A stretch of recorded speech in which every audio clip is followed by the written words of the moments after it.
The year was 1999. My grandfather just passed away. Following the tradition, it was my turn that night to hold a vigil. At 1:47 a.m., a sudden jolt threw me to the ground. I tried to get back up, but the building was shaking so violently I couldn't.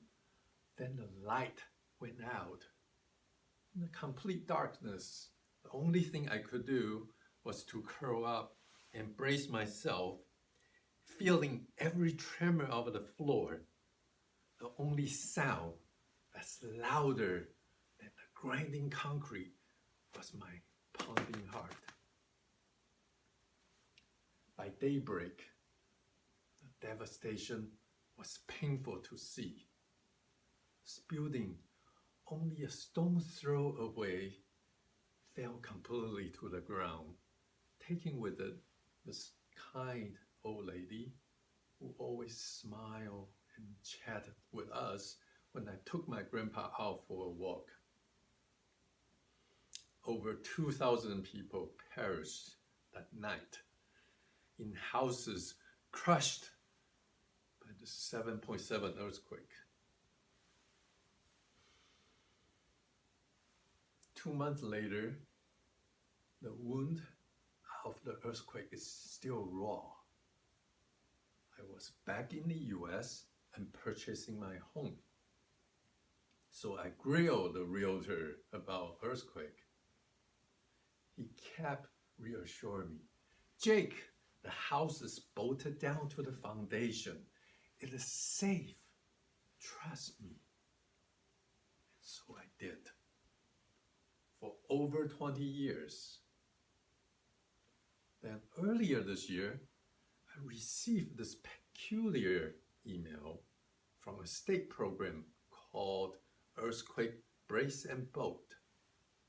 It says that since my house is older than 1979, I could get a state assistant to retrofit the house and make it safe.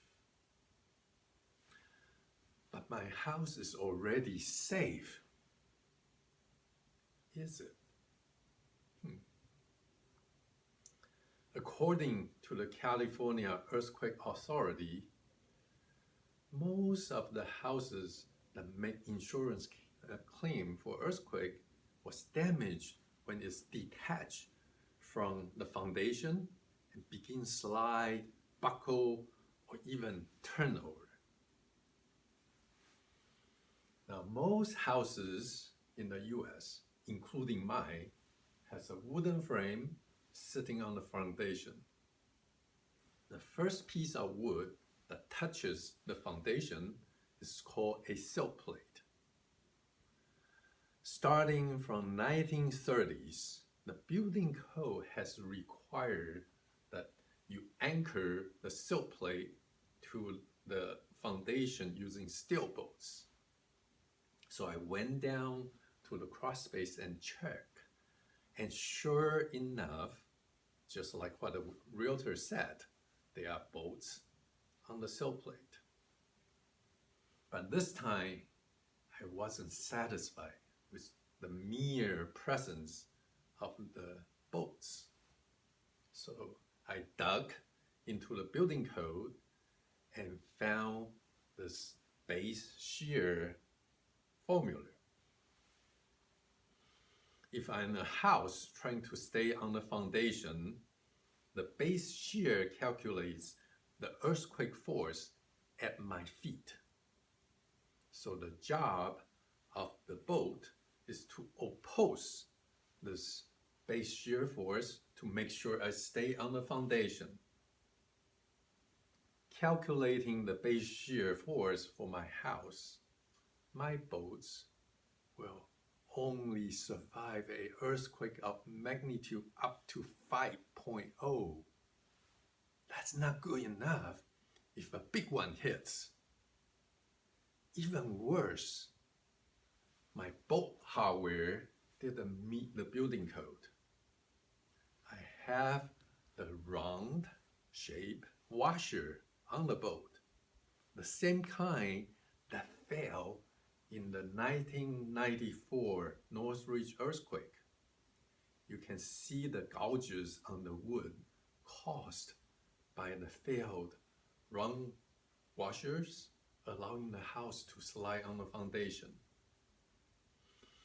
That's why the building code is upgraded in the year 2000 to require square washers.